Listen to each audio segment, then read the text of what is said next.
Huh. Hope this is the right place. Hey, what's up, man? Oh, how's it going? Good to see you. Do you know how to get in? I think right. Hold on. They gave me a password. Oh, okay. Yeah. This is right? Yeah. Tasteless gave it to me, yeah. Okay, all right. VALORANT Champions Tour Last Chance Qualifier Pacific 2023. Are you sure? Hey, what's up, dude? You guys didn't go in yet? Well, we can't. This password that we got from Tasteless, I think, isn't working out. Oh. No, they update the password every act, so this one's out of... Oh. I heckin' love tens. Of course. Yeah. Of course. All right. Let's go. All right.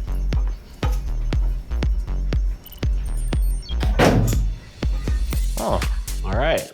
Neat little place. Yeah. Interesting spot. I'm pretty sure this is where CGRS was preparing for Is Masters. this this is little his jail. dungeon? Yeah, the dungeon where he's preparing. The little time chamber that he escaped from and carried paper X? Yeah, Alex stuck him in here and he couldn't get out. Yeah. I mean, Masters was crazy. But it is time, obviously, Tokyo just finished, and we gotta wrap things back to Pacific. Obviously, we had a great year, and I mean, Paper X getting third at Tokyo helps, right? Kind of put that little cherry on top. First of all, before we go through all the teams, we have to remember what this is for, right? So this is for the VCT Last Chance Qualifiers Pacific 2023, and we do have a bit of an interesting format because there's only 7 teams. To summarize, basically what's happening is seed 10 through 6, they will have to go through a single elimination gauntlet style in the beginning, but then seeds 4 and 5, thanks to their performance, they will already have a bye into the double elimination section of this tournament at Last Chance Qualifier. But at the end of the day, it's all for that one spot to move on to champions. So if you are one of those teams that had that rough start or, that wasn't able to pick up any wins, this is truly your last chance. Let's talk about that team. What were some of the strengths that we were able to kind of pick out during the regular season? I mean, for DFM, we saw some very big strengths in the likes of Anthem, who came into, the squad and came into the season. We're like, okay, how is he gonna perform?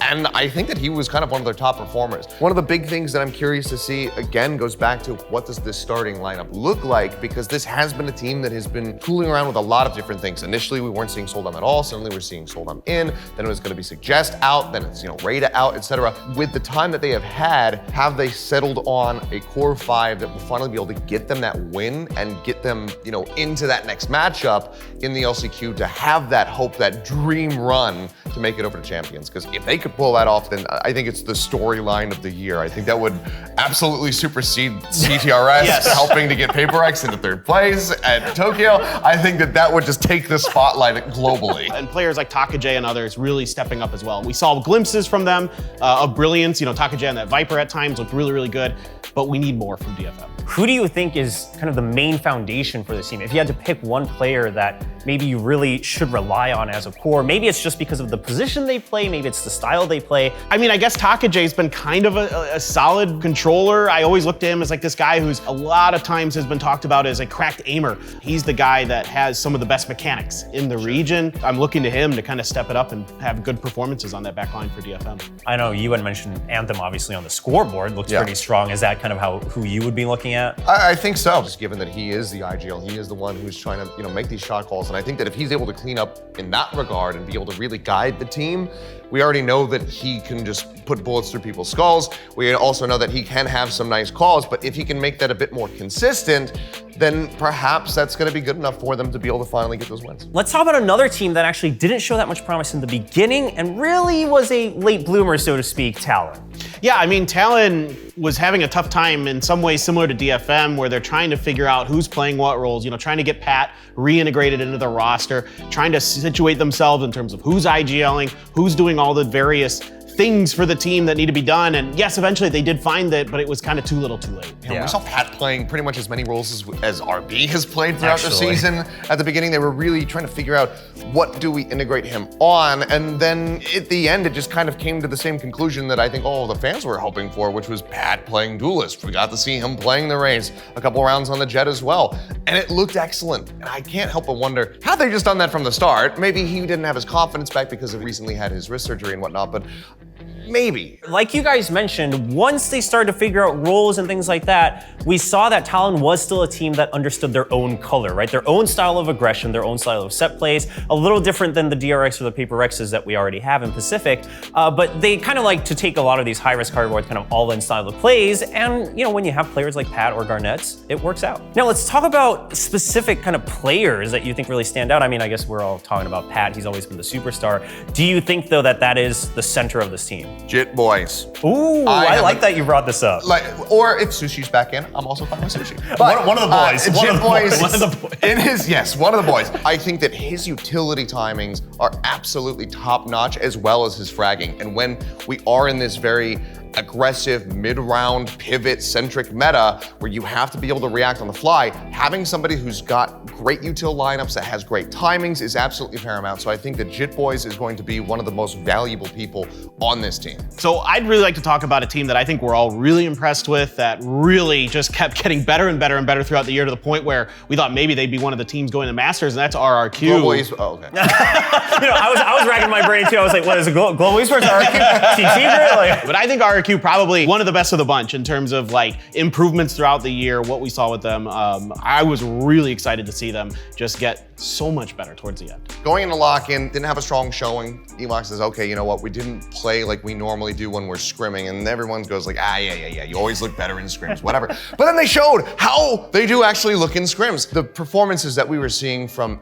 everybody on that team, but Xfero in particular, just stunning to see. What impresses me the most is the improvements weren't actually off the back of one player. Sure, Xfero's fragging out all the time, but the wins they got weren't always because of Xfero, it was because of the team. And to me, that's like, okay, so you have someone to fall back on, but overall you're finding your own style, you're getting your own interpretations out there on the map, in the server, and making it work. I think this team really has come together and finished the entire puzzle for that project that they've also had, right, of kind of combining two different regions together and proving themselves. And they were just so close to making it to playoffs and maybe even going to Masters Tokyo, that I would love for them to take this last chance, literally, to be able to make it to an international stage and kind of redeem themselves from lock-in, where everyone said, okay, this is by far the worst team in Pacific. I already kind of teased them up here as we're getting to talk about RRQ. So of course, like, I want to go on to talk about global esports. Let's just take all of these players from different regions. Let's just take 5 duelists and see what the hell we can mold out of them, and then see what happens. And I think that overall, even though they didn't make it in the playoffs, it was a pretty big success. Yeah, I would say so. I mean, a lot of people questioned the comms language, right? And the role situation, like you said. And then on top of that, like the coaching and IGLing, is it gonna mesh well? You have so many different styles from different regions.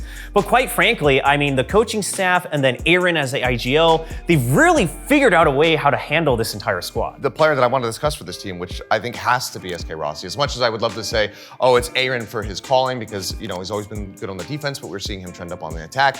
I think it has to be kind of centered around SK Rossi, because when he is fired up, when he is right there playing alongside the likes of Texture, Bazzi, etc., who've been fragging out of control, the team does look unstoppable. They look like world beaters. We're nearly able to take down DRX towards the beginning of the season. But I can only hope that with the downtime, they've been able to work with Rossi to make sure that he does feel more comfortable, that he is willing to make for more calls, to go for more aggressive and selfish plays that are backed up by the rest of his squad. Because if that is the case, then I think Global absolutely a contender to be able to make it over to champs. Yeah, and I think the follow-up for me, I think the obvious person would be Munyet. How nuts he was throughout the year, right? I mean, just absolutely phenomenal throughout the year. There's no other word to describe the way he played. They literally gave him the nickname on the team, Demon Yet, right? The Demon Munyet, and he's just like so good. But the player I actually am really curious about is Bazzi, because if this is initiator meta, he's got to be the guy. We saw some great performances towards the end of the year from him. I think he needs to be the guy that's reacting to SK Rossi when SK Rossi calls for plays. Okay, the next team we got to talk about is, again, one of the Japanese teams. Unfortunately, we didn't get to see either of them at Masters Tokyo. However, there's still a lot of hope for kind of the team that always represented Japan, which is ZETA Division. And I just want to add, Chamber got buffed, so it's looking like it's a bright spot here for ZETA Division and Laz if he goes back on the Chamber. I mean,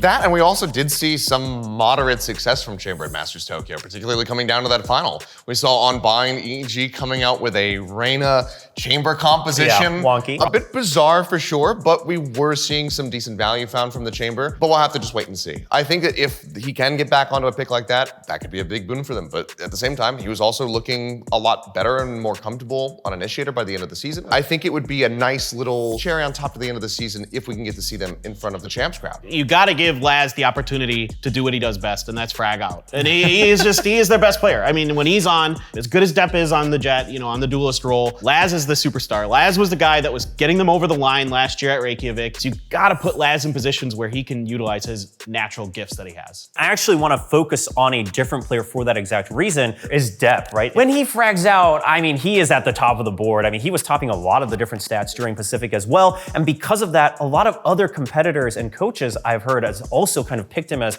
potential MVP, right? If you had to pick one player from another team, like Depp's that guy, like he's the guy on Zeta Division. So if he gets on a hot start, right, on that Jet, and he's able to frag out, maybe even with the Operator, which he was so good with towards the later half of the season, again, maybe that's the start of kind of this fairy tale run all the way into champions. Next, probably your favorite team to always talk about in Pacific, right? Let's get that through. You don't even need to tell me. It's Team Secret, baby. Let's go. I'm really excited about this team as usual because they're a really solid team. The fundamentals are really good. Warburg talked about this when we interviewed him at the beginning of the year. The thing that he really focused on when he came to the team was their fundamentals, just making sure that their protocols are in place, their communication is good, all of these things that he had to sit down and really kind of go back to basics with the team to get them, in a modern phase of Valorant. That should be accomplished, right? We should be there, we should be good. We saw it against DRX, they should be ready to go. So now it's just a matter of finding those new levels of protocols, awareness, reactions, understanding of the game, understanding of their opponents, and I think we will. Now, let's talk about the key players here, because Envy's been popping up nonstop. And I think both in terms of the player who has to perform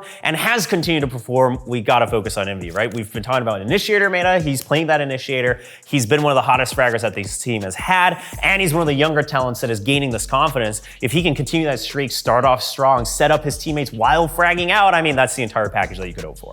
I mean, I don't disagree with you. But I disagree with you. Because the person that I want to see, again, talking about initiators, is Jesse Bash. Are you going to play something other than Sova? Because now you can play on a Fracture. Yeah.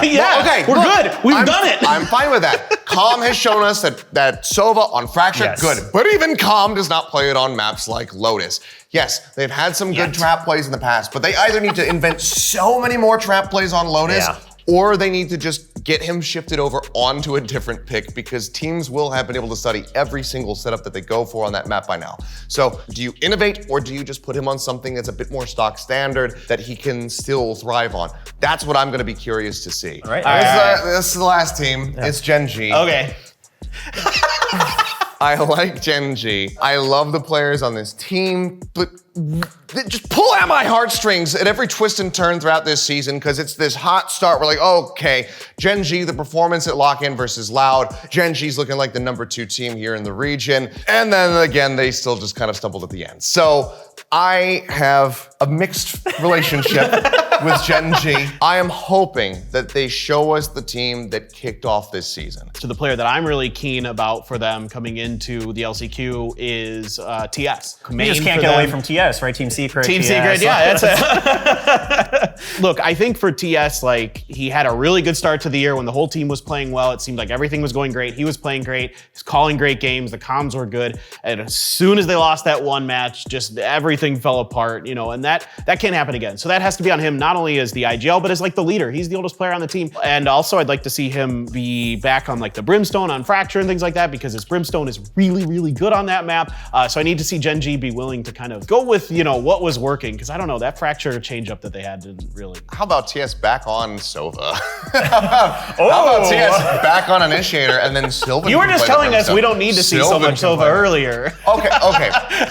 If it's TS on Sova, I'm more than happy. Because we've seen so much Sova from Jesse Bash, and I've seen none of it from TS. I think what we're all agreeing on is clearly a very good team, really good fundamentals, good calling when it's working out, but we need to see changes. Yes. Yeah, we need to see changes to the composition, changes to the ideas of Valorant, basically, here for Gen G. So we talked about all the teams, and of course, as is tradition here on VCT Pacific, we gotta make our predictions. And here's the thing, we've seen the potential, and we've seen kind of the 2% that they're missing, right? Fine. So which team brushes up? I'm going Zeta. I'm going Zeta Division. I just feel like maybe they'll start playing Chamber, Labs will start fragging out again. 10 will be back to normal. Depth's just a monster. That's my logic. I would love to see Global because I think that they had such a strong run back. I love that Aaron really started getting a lot stronger on the attacking side of calling, and I think that with them kind of figuring out the starting roster by the end of the season, I think they can absolutely get it done. Yeah, this whole time I'm like listening, I was actually kind of hoping that you would. Desperately. Well, no, because I have a team that I want to predict, but this team has claimed that I have cursed them every time I have predicted them, which is you guys, which is RRQ, right? Yeah. And now that I've put it out there, I'm going to stick with it. Yeah. I mean, I can't be upset with either of your choices. I think that honestly, Yeah. no matter No, which it's team so ends up hard. making it, I think that there's going to be a lot of potential there for them to find some upsets over champs. Well, that's all the 7 teams that will be playing here at Last Chance Qualifier Pacific. Don't forget to tune in on July 18th. It goes all the way through the 23rd, so 1 full week of action to determine who will be the last team from Pacific joining the rest over at VCT Champions in LA. I wish I was first. You gotta go for your boomer bros, man. I mean, but I can't pass up on Manette. I mean, it's just No, but you absolutely can.